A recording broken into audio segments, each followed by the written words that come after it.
Some disappearances leave behind footprints, witnesses, answers. But in the spring of 1994, Fort Lawrence, North Carolina, became the birthplace of a silence no one could explain. 2 soldiers entered the pines for what was called a routine training exercise. They never returned, and for 5 long years, their names faded like ink washed away by rain. April 10, 1994. The early light of dawn glowed over the North Carolina base. The air smelled of pine, gun oil, and coffee. Soldiers gathered around transport trucks, gearing up for the week-long field exercise known as Operation Cold Mirage. Among them, Sergeant Kara Wells, 26, and Private Eleanor Briggs, 23. Kara was respected across her division, firm, quietly intimidating, the kind of soldier who didn't speak unless it mattered. Eleanor was new to field command, book-smart, observant, and eager to prove herself. The bond between them wasn't just professional, it was protective. Kara had mentored her since day one. Kara, checking Eleanor's pack. You double-checked your signal codes? Eleanor, nodding. Twice. I'm not getting lost out there. Kara, half-smile. Good. Out there, getting lost isn't the worst thing that can happen. Her tone was quiet, but it lingered. Eleanor didn't ask what she meant. She already knew. Behind them, trucks roared to life. Their commander, Captain Rourke, briefed the units about radio silence protocols, grid checkpoints, and night survival drills. But even as he spoke, his tone carried a strain of unease, as though there was more to this simulation than anyone was being told. You'll each be assigned a sector, Rourke said, eyes scanning the troops. No detours. No deviations. Navigation logs must be recorded manually. This forest's terrain is uncharted in sections, and your coordinates will be monitored remotely. Stay sharp. As the soldiers loaded into vehicles, a few exchanged worried glances. They'd trained in these woods before, but never in Sector 18. By late afternoon, Kara and Eleanor's unit reached the drop zone. The pines towered high, their branches blotting out the sky like a cathedral ceiling. The wind whispered between them, carrying the smell of damp moss and diesel. The team divided into pairs, per protocol. Kara and Eleanor were assigned Northwest Perimeter Patrol, 12-hour recon, camp overnight, and report coordinates by morning. Eleanor, adjusting her radio. Feels like we're walking into someone's nightmare. Kara, glancing around. This forest's older than any of us. It remembers things. Eleanor, half laughing. That's supposed to make me feel better? Kara, it's supposed to make you listen. As dusk fell, their radios crackled faintly with static. One by one, the signals from the other units grew distant, distorted. Eleanor tried to check her map, but the compass needle spun in circles. Magnetic interference. Eleanor. Signals dropping. Kara. Keep moving. We'll reach the ridge before dark. They never did. By 9:45 p.m., the forest was swallowed in complete darkness. The moonlight couldn't pierce the canopy, and the air grew colder than it should have been for spring. The pair set up a temporary camp near a fallen oak, radioing their status in short bursts. Unit Delta, 4, coordinates, 36.7 north, 78.5 west, awaiting confirmation. The reply came delayed, a faint male voice. Delta, 4, adjust west. You're nearing restricted grid. Move toward marker 7. But when Kara checked the physical map, there was no marker 7. Kara, frowning. Who gave that order? That's not our route. Eleanor, checking her sheet. Marker 7 isn't listed anywhere. Kara, Keep recording everything." They packed up again, moving through thicker brush. The static grew louder, echoing like whispers. At 10:17 p.m., Eleanor's transmission logged its last signal. At 10:21, Kara's vanished too. That was the last anyone heard from them. When Alpha Recon 9 returned to base the next morning, Kara and Eleanor's absence was reported immediately. The response was swift. Search teams dispatched within the hour. For 12 days, over 300 soldiers combed 60 square miles. Drones, thermal scans, K-9 units, nothing. Not a footprint. Not a shell casing. Not a fragment of cloth. The official report, signed under classified terms, read simply: 2 personnel lost during field operation, presumed Kia due to environmental hazard. Their families were notified through standard letters. Closed casket ceremonies followed. But something about the funerals disturbed those who attended. Kara's coffin was heavier than expected, though the commanding officer forbade any inspection. Eleanor's casket, by contrast, seemed too light. No one questioned it publicly. In the army, questions came with consequences. In the months that followed, the official narrative began to crumble. Local hunters reported strange lights deep in the woods, not campfires or flares, but flickering blue-white orbs hovering near the old perimeter fence. Others spoke of unmarked military trucks entering the forest at night, their headlights off, engines low. An elderly park ranger, interviewed years later, recalled something he was never supposed to see. "It was May of '94, he said quietly. "I saw men in hazmat suits, carrying crates. Not soldiers, scientists. They told me to clear out. Said it was chemical disposal. But I've lived long enough to know when someone's lying." Soon after, Fort Lawrence shut down access to Sector 18 entirely. Barbed wire went up. The area was removed from all public maps. The disappearance of Kara Wells and Eleanor Briggs was never mentioned again. In 1999, during an internal audit of archived mail at Fort Lawrence, a sealed envelope was discovered in an unmarked locker. It had never been sent. The addressee, Mom. Inside, the handwriting was faint but legible. "They say this next operation is a simulation. But something's off, Mom. They've been testing strange equipment. The new radios, they hum when they're off. And there are whole sections of the woods no one's allowed to talk about. If anything happens, tell them to check the maps, not the ones they give us, the real ones. Love. Ellie." The letter was dated April 8, 1994, 2 days before she vanished. 2 young women entered the woods believing they were testing their strength. They were wrong. The forest they walked into wasn't a training ground, it was a secret. And secrets, once buried, don't stay quiet forever. 5 years passed. The forest grew quiet again, and the names of Eleanor Briggs and Kara Wells faded from reports, files, and memory.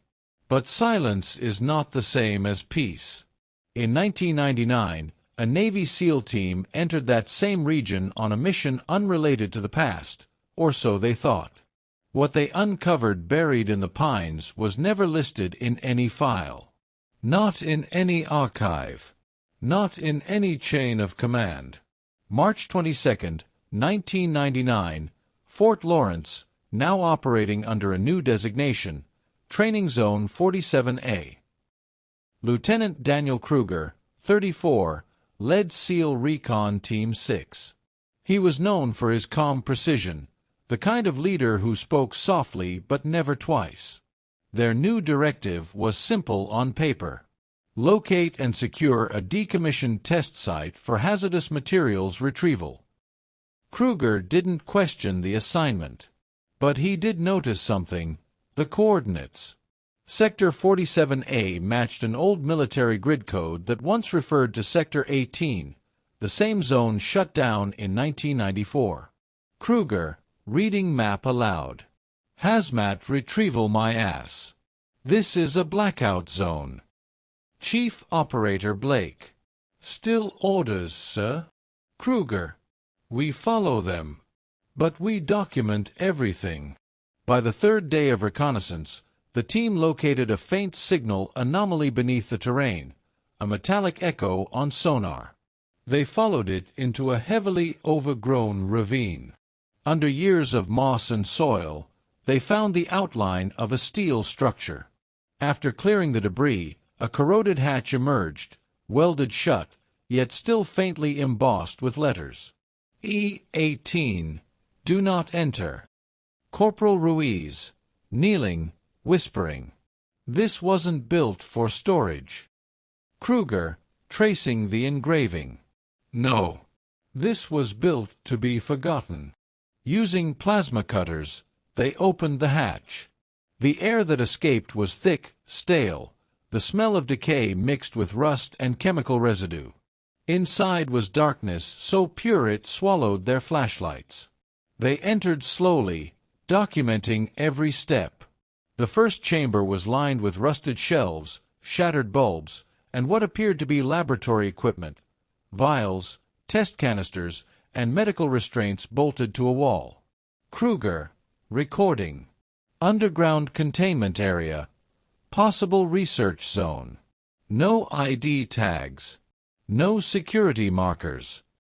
Farther in, they discovered 2 cots, both partially decomposed. The walls were etched with markings, hash lines, hundreds of them, carved by hand. Each tally represented a day. Blake, counting quietly. 400, maybe 500 days. Kruger, voice tightening. That's almost 2 years. Then came the corner chamber, the one sealed by a cracked concrete wall. The pattern of bullet holes suggested someone had fired from the inside out. Ruiz. They were trying to break free. Kruger. Or someone tried to keep them in. When they breached the wall, they found 2 skeletal remains pressed against the far wall, both in tattered U.S. Army uniforms. One skeleton had its arm extended toward a rusted metal door, fingernails embedded into the concrete.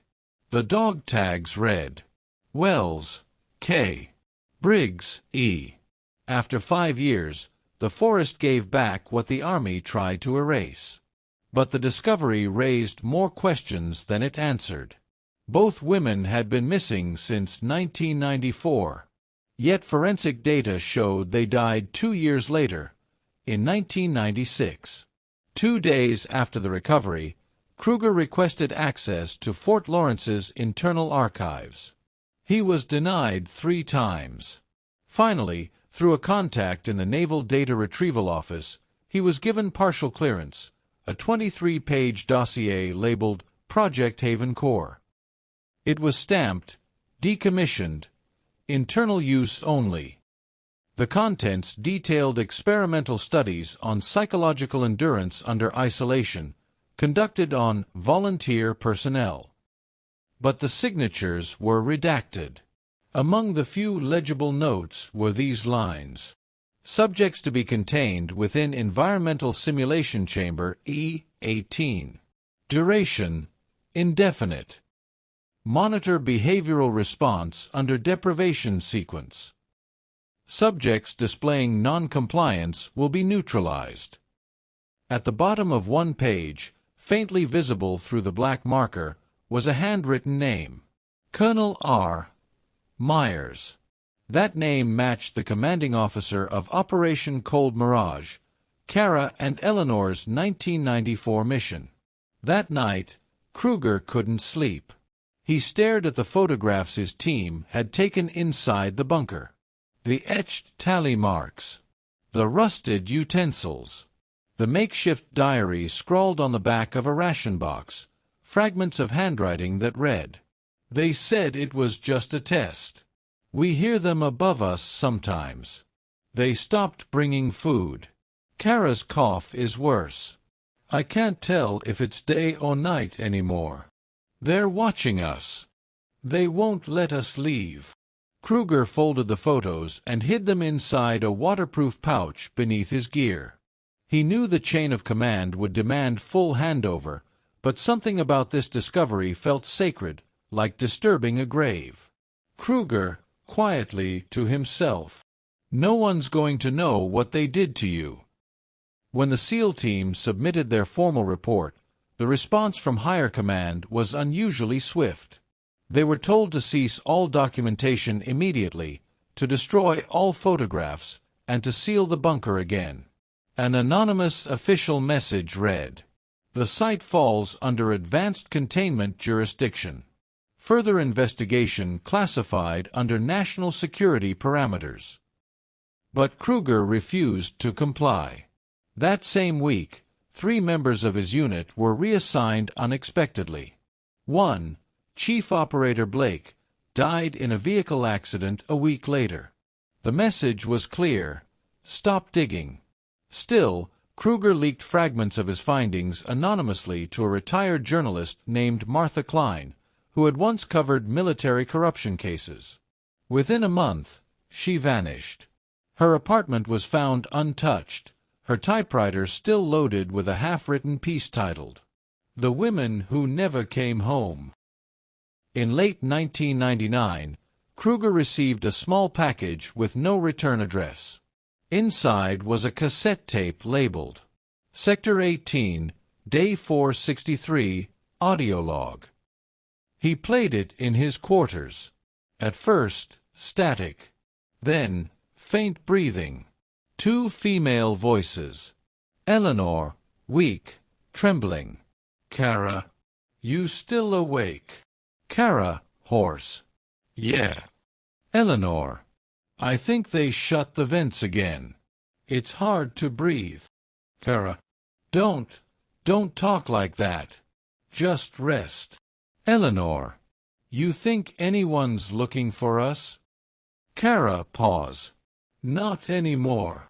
Then, a metallic screech, footsteps above, and the sound of a door slamming. The tape cut off. Kruger sat frozen, the tape still spinning. For the first time, someone outside the forest had heard their last words.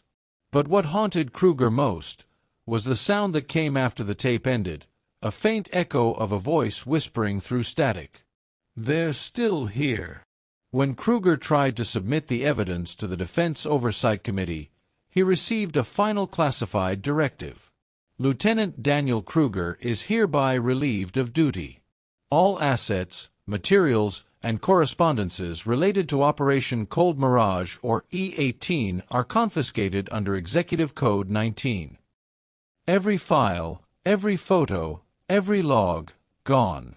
Erased. But one document slipped through. It was a handwritten report signed by Colonel Myers, dated 2 months after the women's disappearance in 1994. The final line read, "Subjects terminated per psychological non-compliance. Site sealed. Project concluded." But in the corner of the page, in red ink, someone else had written, "No. They were still alive." The truth of Project Havencore was never released. Its files were erased, its commanders promoted, its history rewritten. But for those who entered that forest, the ghosts of Sector 18 remained. And Lieutenant Kruger, haunted by the voices on that tape, would spend the rest of his life trying to prove that some wars never end. When the truth hides behind sealed files, it doesn't disappear. It waits, buried beneath silence, waiting for someone to listen. And in 1999, that someone was a man who refused to forget. Lieutenant Daniel Kruger had seen things soldiers aren't supposed to see. But what haunted him most wasn't the discovery of the 2 bodies. It was what he found next, inside the remnants of Project Havencore. Months after his discharge, Kruger worked quietly as a consultant for a private military archive contractor in Virginia. But his real work was done at night, decoding fragments of old military communications that he'd smuggled before his removal.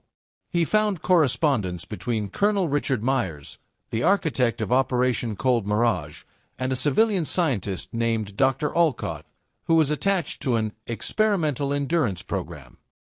The messages were encrypted, but through layered decoding Kruger uncovered one exchange marked April 2, 1994, just 8 days before Kara and Eleanor disappeared. Myers, message extract. Subjects identified, ideal psychological profile for containment sequence. Ensure no active dependence. All records to reflect training reassignment. Olcott. They won't last more than a few months. Myers. They only need to last long enough to gather data. The subjects referenced were the 2 soldiers chosen under the guise of promotion selection. Their disappearance wasn't an accident. It was a controlled abduction authorized by command. Through old blueprints, Kruger located evidence that Sector 18 wasn't a training ground at all. It was one of 6 subterranean containment sites built in the early 90s under a covert research branch funded by the Defense Psychological Operations Unit, DPOU. The project's code name, Havencore. Its goal was to simulate the psychological effects of post-isolation warfare, testing how long a soldier could survive extreme sensory deprivation, isolation, and manipulation of environment and time. Each bunker was equipped with environmental regulators that could control light, temperature, and sound. Food and air were remotely cycled. Subjects were told it was part of a classified endurance drill. But for Kara and Eleanor, that drill became a prison. Buried within the photographs recovered from the bunker, Kruger had found something he hadn't noticed before. A small notebook with pages too fragile to unfold completely. Most of the ink had faded, but a few entries survived. Day 11. Kara says they'll call us back soon. She's trying to stay strong. I'm not sure they even know we're still here. Day 47.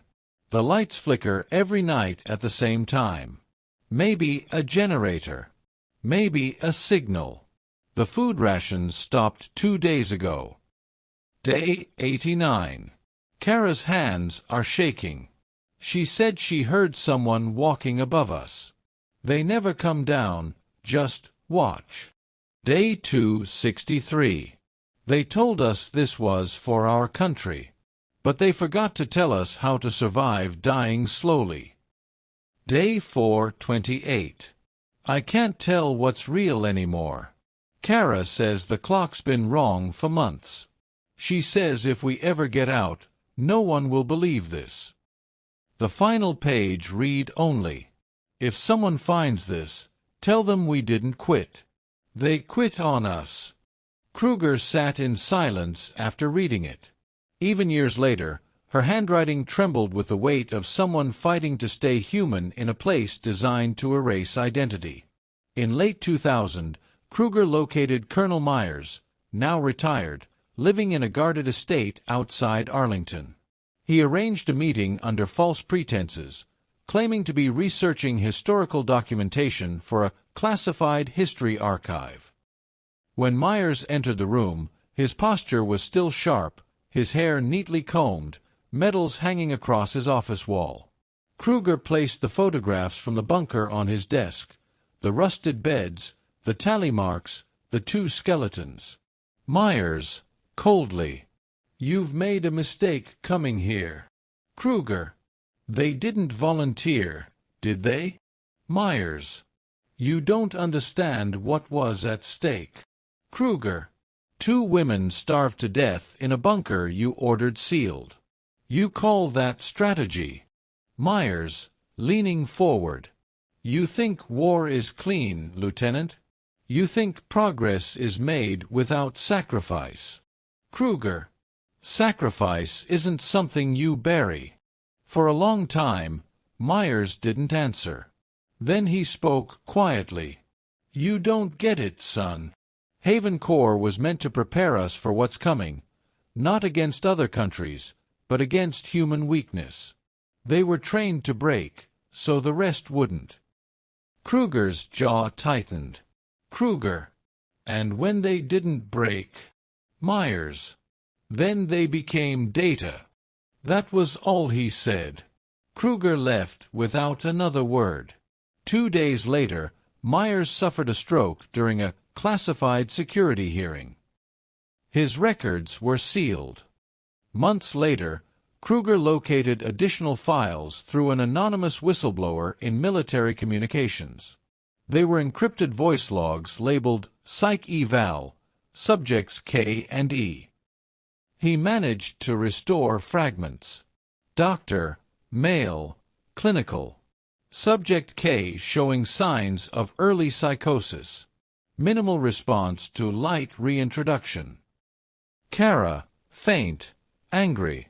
You said this would end, Doctor. You're progressing, Sergeant Wells. Endurance is victory. Eleanor, in the background.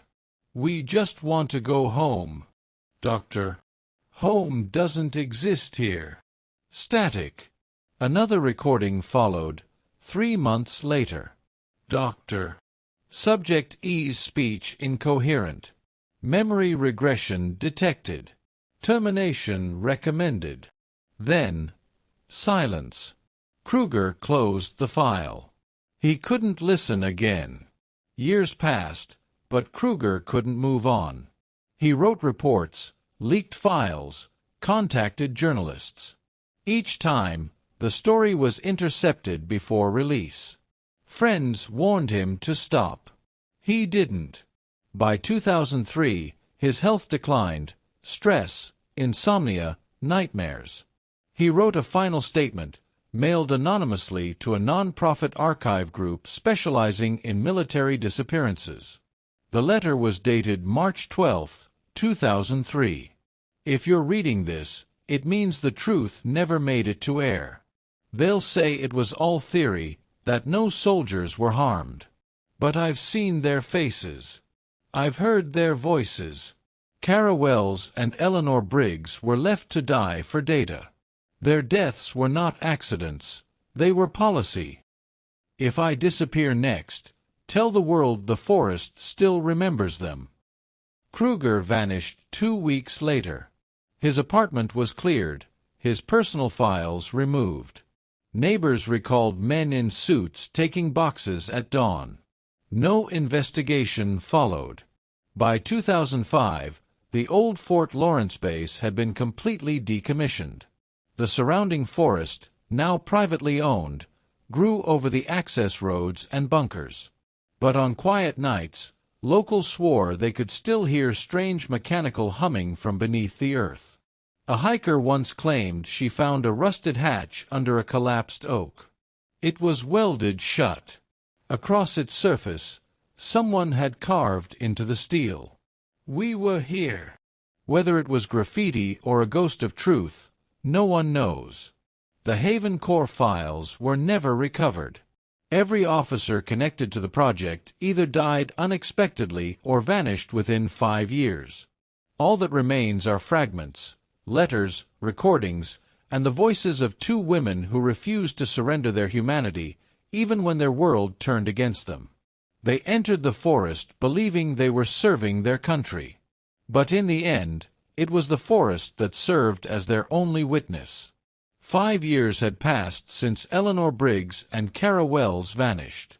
5 years in which the forest swallowed their footprints, the military erased their existence, and the world moved on as if they had never been. But sometimes, truth cannot be buried. Sometimes, silence screams. Spring 2004.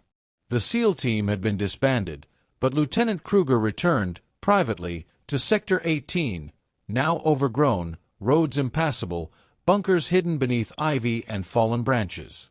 He carried only a backpack, flashlights, cameras, and copies of the files he had hidden from the government. The hatch was still partially exposed. He pressed his hand to the metal. It was cold, rough with rust, and beneath it, the past waited. Inside, The remnants of Project Havencore were frozen in time.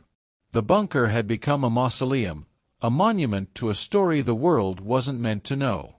Inside the first chamber, Kruger found the skeletal remains had been removed, replaced with empty cots and decaying lab equipment.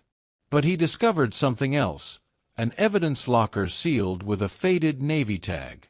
It contained photographs of the bunker from 1999, Eleanor's notebook pages, audio tapes of Kara and Eleanor's last conversations, Colonel Myers' handwritten notes, partial medical logs documenting the women's forced endurance.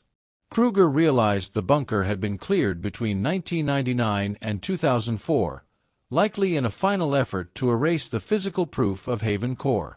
Kruger, voice breaking, whispering, "You're gone, but I won't let them be forgotten." Meanwhile, Eleanor's mother and Kara's sister had spent years in limbo, uncertain if the women had died, missing, or worse. Kruger delivered a package of copies of the recovered files to them in a quiet, anonymous meeting. Eleanor's mother, hands trembling. I didn't know. All this time. Kruger. They fought to survive for years after the world thought they were gone. Kara's sister. Why didn't anyone stop this? Kruger, quietly. Because some truths are too dangerous or too profitable for people to hear.